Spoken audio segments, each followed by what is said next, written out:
Hello to all of you again. So here we are with our last installment of Charlie's chat with Pete Hicks. It seems that he's getting a little more comfortable in front of the camera by now, and Charlie shares some reflections as various photos in our history corner prompt him. Thank you for taking the time to listen in. My dad had a team of horses, and that was there on 73rd Street back that was back in the 30s. The horses, and we did all the work with horses, and I loved horses. Yeah. I loved them, and the horses we cultivated and everything. And they did a really nice job. This is a good one. This is good. My sister Jean, that's me, and that's Robert. And then we all took over the outfit, and after that, I bought Robert and Jean out, and then we invited. Well, we didn't know we were starting to phase out of the business because it was Nellie and me, and it was getting at that age and that stage, so we were starting to phase out the business. And Glenn said he'd like to come in the greenhouse business. Well, he floored me.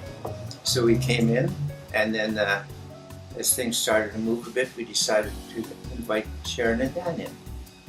And it was a very good move. And they've done very well. They've done all the kids have done. The kids have done actually better than. And then this was the one on the riverbank. And from there, we moved over to here, to where we are now. And then we've added more greenhouses to it. How many acres, Charlie? Oh, in the entire? 16.1 or 16.2 acres we've got here. Yeah, 16.2 acres. And it's strictly, I would have still loved to be in the vegetable business, but it got to be too much work, and the greenhouses were going so much faster than the veggies, so we then opted out of the vegetable business and went for the greenhouses. And how many years were you on the city market? On the city market, 75 years we were on the old city market. How many? 75 years. That was the old city market, which was that one there, and then they built the new one where it was, I think it was about 10 years or something in there. And after that, then we decided, hey, we didn't need this. We're going to concentrate on the business at home. And that was very smart. Were your mom and dad, were they native Albertans, or were they immigrants, or what? No, my dad was born in Austria, Wien, and Mom was Alsace-Lorraine. Alsace-Lorraine. Yeah, Mom was there.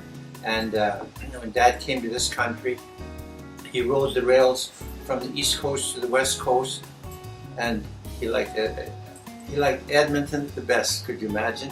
Of all the places, reminded him of weather at home, or maybe? I don't know. He never did say. And then he was a teamster, and he used to do harvesting in Saskatchewan and in Alberta. And then he also teamed for OK Wooden Accessory, and that's where Mom was the maid for Mr. and Mrs. Pete's, which was OK Construction.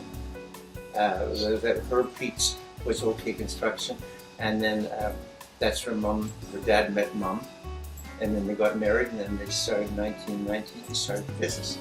He came in 1913, and for 6 years he rode the rails and whatnot, and Edmonton was the spot. The stove reminds me of the stove that I grew up with, and probably a lot of us did. But that's the original stove from your mom and dad? The original stove that Mom had. A lot of biscuits baked there, all that. Biscuits, goulash, pies, roast beef, or strudel. Strudel, yeah. Sauerkraut and pork hocks. And you said what, buffalo? And buffalo. Well, Elgin Park used to have, every year, they would cull their herd down at that time. And what they would do, the buffalo hides went to be coats for the police, Edmonton City Police, had these great big buffalo coats that weighed a ton, you know. Yeah. And then they would have steaks for sale in the city. And we always got steaks at that, 50 cents for great big steaks. What a difference a few years make. And so when the buffalo steaks were for sale, we had to have them. Yeah, for sure. No, that's not. And then Mom did all the cooking and that and everything and whatnot.